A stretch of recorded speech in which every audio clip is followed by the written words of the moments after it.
Kita awali ini sore dari informasi bantuan sosial. Warga penerima bantuan sosial di Sibolga, Sumatera Utara abaikan protokol kesehatan. Meski berkali-kali diingatkan petugas, warga tetap bergerombol dan berdesak-desakan.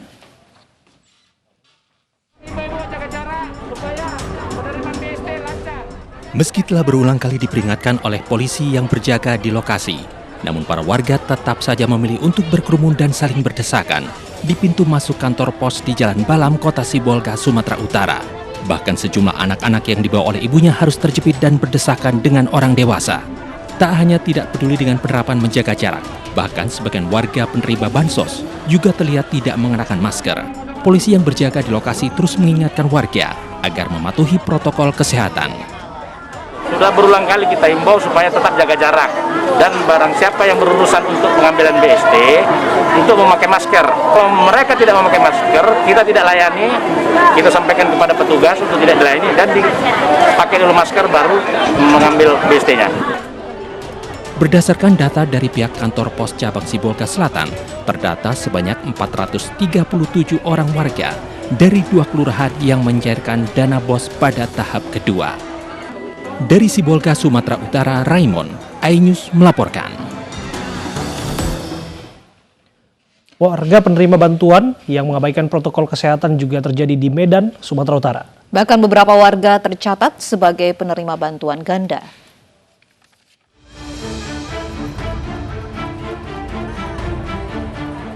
Warga berdesakan untuk menyairkan dana bantuan langsung tunai yang disalurkan oleh Kementerian Sosial kepada warga terdampak COVID-19 senilai Rp600.000 di Jalan Bunga Rampi Raya, Medan, Sumatera Utara. Meski dalam masa pandemi warga mengabaikan protokol kesehatan, sebagian warga penerima bantuan tidak menggunakan masker saat mengantri pencairan bantuan langsung tunai. Beberapa nama ditemukan menerima bantuan ganda, namun petugas tetap membayarkan nama penerima bantuan karena data yang diterima diperoleh dari Kementerian Sosial. Mungkin ada salah input, jadi terhadap data yang ganda itu apabila penerima datang untuk mencarikan dananya, kami akan memeriksa nomor induk KTP-nya. Jadi misalnya kalau ada dua data di sana, tapi di sana ada 2 NIK walaupun 2 nama, tapi dua nomor induk yang berbeda. Jadi nomor induk kartu yang sama dengan di surat pemberitahuan akan kami bayarkan, tapi kalau tidak sama tidak akan kami bayarkan. Bantuan yang diberikan pada tahap 1 dan 2 diberikan kepada penerima bantuan sebanyak 1.540 warga. Dari Medan, Sumatera Utara, Ahmad Ridwan Nasution, iNews melaporkan. Kita beralih ke informasi tempat wisata di masa pandemi Corona. Tempat pemandian atau pemandian mata air Sodong di Kecamatan Kelapa Nunggal, Bogor, Jawa Barat diserbu pengunjung. Ironisnya banyak wisatawan yang tidak menggunakan masker dan tidak memperhatikan jaga jarak.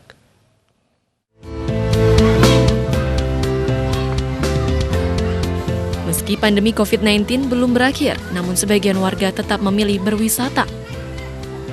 Salah satunya tempat wisata yang ramai dikunjungi warga yaitu pemandian mata air Sodong yang berada di Kecamatan Kelapa Nunggal, Bogor, Jawa Barat. Sebagian besar pengunjung mengabaikan protokol kesehatan dengan berkumpul dan tidak menerapkan jaga jarak serta tidak menggunakan masker di tempat pemandian mata air Sodong. Takut juga, cuman ya gimana lagi, pada di rumah juga sama aja sih.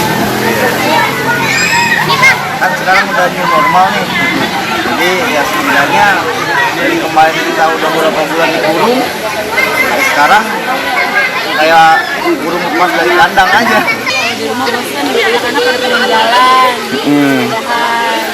udah segar lah di sini. Ya gimana ya, yang penting kita punya kuat, sehat misalnya.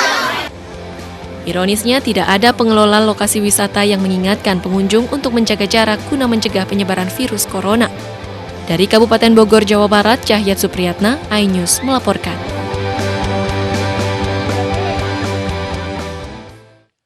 Arus lalu lintas di jalur puncak Bogor, Jawa Barat dipadati wisatawan sejak pagi hari tadi. Sejumlah tempat wisata pun ramai dikunjungi wisatawan.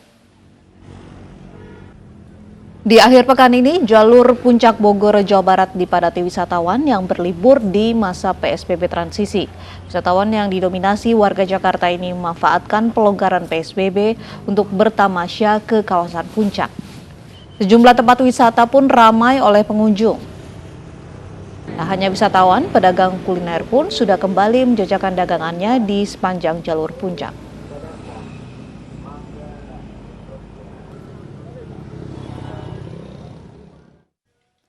Kami perbarui informasi Anda langsung dari kawasan Puncak Bogor dan kawasan Malioboro, Yogyakarta. Sudah ada rekan kami, ada Baby Kristami dan juga Anissa Rizkia. Kita ke kawasan Puncak terlebih dahulu. Baby, kawasan Puncak sejak pagi tadi ramai, bagaimana dengan sore ini? Informasikan pantauan arus lalu lintas di Jalan Raya Puncak Cisarua Bogor terlihat ramai lancar. Seperti yang dapat terlihat di belakang saya ini, bahwa memang pada sore hari ini kepadatan lalu lintas di sekitaran Jalan Raya Puncak kembali lengang dibandingkan dengan tadi siang sekitaran pukul 11 sampai dengan pukul 2 siang, di mana ketika pukul 11 sampai 2 siang ini lebih padat dibandingkan pada sore hari ini. Kalau diperhatikan memang kendaraan yang berada di Jalan Raya Puncak ini didominasi oleh kendaraan berplat nomor Jakarta. Ini berarti pada penerapan PSBB transisi memang wisatawan dari ibu kota lebih banyak dibandingkan dari kota Bogor sendiri yang mengunjungi area wisata Puncak. Tadi kami juga sempat menyusuri Jalan Raya Puncak, kami melihat bahwa memang keramaian terjadi di sekitaran Pasar Cisarua. Jika sudah melewati area Pasar Cisarua ini, maka di Cisarua atas sudah tidak ada kepadatan yang berarti. Kami juga tadi melihat bahwa beberapa kebun teh areanya sudah diramaikan oleh pengunjung. Dari anak muda sampai dengan orang tua, bahkan banyak pula yang mengajak keluarganya untuk menghabiskan libur akhir pekan di area kebun teh. Kami juga dapat menginformasikan bahwa belum ada petugas yang menghimbau untuk penerapan protokol kesehatan karena masih banyak pengunjung yang tidak memakai masker dan tidak menjaga jarak atau social distancing, terutama ketika sedang bersuah foto di sekitaran area kebun teh Puncak Cisarua Bogor ini. Namun juga kami mengingatkan bagi pemirsa yang akan melakukan perjalanan wisata, hendaknya menerapkan protokol kesehatan secara ketat dengan menyiapkan masker, lalu membawa hand sanitizer, dan menjaga jarak atau social distancing. Uci Abe. Terima kasih Baby Kristami dari Bogor, Jawa Barat. Kita menuju ke Anissa Rizkia di Yogyakarta. Bagaimana suasana akhir pekan di kawasan Malioboro sore hari ini?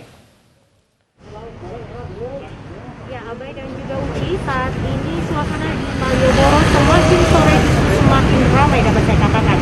Jika saya dapat menjelaskan kepada Anda pemirsa bahwa aturan yang diterapkan bagi para pengunjung yang mengunjungi kawasan Malioboro ini semakin diperketat, di mana selain pengunjung ini diwajibkan menggunakan masker, mereka juga wajib mencuci tangan, kemudian akan dicek suhu tubuhnya. Selain itu juga yang menarik ini adalah aturan baru diterapkan oleh pemerintah Kota Yogyakarta, yakni dengan menerapkan pemindaian atau scan barcode yang diperuntukkan bagi para pengunjung. Jika terlihat di layar kaca Anda pemirsa, nampak antrean yang cukup panjang begitu. Ini mereka menunggu nantinya petugas Jogoboro atau tim keamanan Malioboro ini akan memberikan barcode, kemudian mereka akan mendownload terlebih dahulu aplikasi barcode yang ada di handphone masing-masing. Kemudian akan diberikan barcode ini untuk di-scan dan nantinya akan tampil form yang nantinya akan diisi, baik itu data diri berupa biodata, kemudian ada nama dan juga nomor handphone. Upaya ini dilakukan oleh pemerintah Kota Yogyakarta tentunya ketika nanti terdapat kasus COVID-19 di kawasan Malioboro, data ini akan menjadi database yang mempermudah pemerintah untuk melakukan tracing. Selain itu, pemirsa, bagi para pengunjung yang memasuki area Malioboro ini diwajibkan untuk berjaga jarak dan tidak hanya dilakukan pemindaian barcode di area depan ataupun di belakang saya ini, namun nantinya di setiap toko ataupun di tempat-tempat wisata lainnya juga akan diterapkan. Jadi setiap perpindahan dari para pengunjung ini akan dapat termonitor begitu, mereka akan pindah dari kawasan mana menuju ke kawasan mana begitu. Selain itu juga pemirsa, dapat saya informasikan, selain juga memberikan aturan kepada para pengunjung, pihak tim petugas keamanan Jogoboro ini juga memberikan tanda kursi-kursi yang ada di sekitar sepanjang pedestrian Malioboro ini agar para pengunjung ini tidak duduk berdekatan dan juga tetap melakukan physical distancing. Sementara itu yang dapat saya sampaikan dari area pedestrian Malioboro. Kembali kepada Abai dan juga Uci. Terima kasih Anissa Rizkia dari Yogyakarta dan juga Baby Kristami dari Bogor, Jawa Barat. Virus corona di Indonesia belum menunjukkan tanda-tanda melandai, bahkan cenderung naik. Ya, pasar menjadi tempat yang rawan persebaran virus corona. Pemerintah meminta masyarakat wajib menjaga jarak saat berada di pasar. Sudah sejak lama, pasar tradisional kita menjadi tempat berkumpulnya masyarakat. Pasar tradisional juga merupakan tulang punggung ekonomi masyarakat. Bahkan, beberapa pasar tradisional legendaris seperti Pasar Beringharjo di Yogyakarta, Pasar Klewer di Solo, Pasar Johar di Semarang, Pasar Sukawati di Bali, dan banyak lainnya menjadi lokasi wisata sebelum pandemi ini. Dari hasil survei profil pasar tahun 2018 oleh Badan Pusat Statistik atau BPS, ada lebih dari 14.000 pasar tradisional di Indonesia, atau sama dengan hampir 90% dari seluruh jenis pusat perdagangan yang ada di negara kita. Namun Bapak Ibu, saudara-saudari sekalian, kita harus berhati-hati karena pasar tradisional termasuk tempat yang rentan terjadinya penularan virus corona atau COVID-19. Banyaknya orang yang datang dari segala penjuru kota seringkali menjadikan pasar penuh sesak. Kebersihan yang kurang terjaga dan standar sanitasi dan higienis yang belum ketat membuat pasar menjadi tempat yang beresiko. Berdasarkan pertimbangan itu, pemerintah daerah merasa perlu menggelar rapid test di pasar.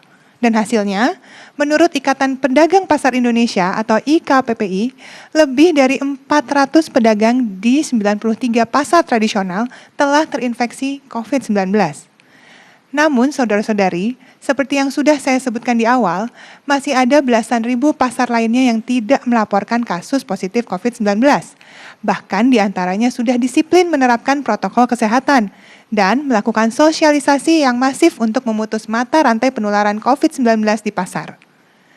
Beberapa pasar menjadi contoh penerapan adaptasi kebiasaan baru dengan mempraktekkan protokol kesehatan yang baik. Misalnya di Yogyakarta, diberlakukan kawasan wajib masker di pasar. Pasar Bukateja di Purbalingga, Jawa Tengah, membatasi lapak antar pedagang dengan partisi atau pembatas plastik. Para pedagang pun mengenakan masker dan pelindung wajah atau face shield. Sistem pembukaan kios di pasar dengan bergiliran akan dilakukan di Jakarta. Rencananya mulai 15 Juni 2020. Sedangkan upaya menjaga jarak di Pasar Salatiga dipraktekkan sejak beberapa minggu yang lalu. Pasar Bendo Trenggalek membatasi jarak antar kios dengan plastik transparan dan menjual menggunakan sarung tangan plastik atau face shield atau pelindung wajah itu tadi. Meski baru uji coba, langkah ini perlu dipuji dan diikuti. Di beberapa pasar di Jakarta, petugas parkir membatasi jumlah orang dan kendaraan yang masuk agar penjarakan tetap dipraktikkan. Bapak, Ibu, Saudara-saudari, tes massal yang dilakukan di pasar, apabila ada pedagang ataupun pembeli yang ditemukan positif, maka pemerintah daerah akan menutup pasar untuk sementara. Tindakan ini untuk memberikan ruang dan waktu bagi Dinas Kesehatan dan pemerintah daerah untuk melacak riwayat kontak dari kasus tersebut dan meningkatkan kembali kebersihan dan juga kesehatan lingkungan pasar. Dan tentunya menjadi pelajaran bagi kita, baik pedagang maupun masyarakat, untuk menjaga keselamatan dan kesehatan pasar bersama-sama secara kolektif, secara bergotong royong. Kalau kita sakit, sebaiknya jangan ke pasar, jangan keluar rumah sama sekali. Dan apabila kita sehat, kita harus ke pasar tetap mempraktekkan jaga jarak. Harus pakai masker dan selalu bawa cairan pencuci tangan. Atau pengelola pasar biasanya akan menyediakan tempat cuci tangan yang ada sabun dan air mengalir. Kemarin saya sudah menceritakan kalau mencuci tangan bukan hanya membantu melindungi kita dari COVID-19, tapi juga dapat membunuh kuman penyebab penyakit lainnya. Dan jangan lupa bawa tas sendiri dari rumah. Pastikan tas belanja adalah yang kita percaya bersih, bahkan steril dari kuman. Setelah sampai rumah, praktekkan protokol pencegahan dan perlindungan anggota rumah tangga. Bersihkan bawaan dari pasar, semprot alas kaki dengan desinfektan atau air dan sabun, kemudian ganti baju dan segera mandi. Lalu cuci semua barang belanjaan yang kita bawa dari pasar. Apabila kita bersih, kita aman dari virus, dan apabila kita aman, seluruh isi rumah akan aman dan sehat. Dari kasus yang kita dapatkan untuk konfirmasi positif COVID-19 hari ini sebanyak 1.014 orang, sehingga total menjadi 37.420 orang. Kalau kita rinci lebih lanjut, bahwa penambahan kasus 1.014 orang ini tidak merata pada seluruh provinsi. Ada 5 provinsi yang merupakan jumlah kasus tertinggi yang melaporkan hari ini, diantaranya adalah Jawa Timur, yang melaporkan 176 kasus baru. Sementara kasus sembuh yang dilaporkan Jawa Timur pada hari ini adalah 252 orang. Sulawesi Selatan kasus baru meningkat 125 orang, kasus sembuh 36 orang. Kalimantan Selatan 123 orang kasus baru dan 22 sembuh. DKI Jakarta 121 orang dengan 59 sembuh. Sumatera Utara 94 kasus baru, hari ini tidak ada dilaporkan kasus sembuh. Dari keseluruhan masih ada 18 provinsi yang melaporkan kasusnya di bawah 10. Bahkan ada 5 provinsi yang hari ini melaporkan tidak ada kasus sama sekali. Saudara-saudara, total kasus sembuh yang kita dapatkan pada hari ini adalah 563, sehingga akumulasi seluruhnya menjadi 13.776. Kalau kita lihat angka ini, maka akan berada di angka kisaran 53,8% dari kasus yang kita rawat. Kemudian kasus meninggal 43, kalau kita lihat ini sekitar totalnya 2091, total sekitar 5,78%. Kalau kemudian kita lihat angka kematiannya. Seorang pemotor di Solo, Jawa Tengah tewas setelah terjerat benang gelasan layang-layang saat mengendarai motor di jalan raya. Kami kembali saat lagi.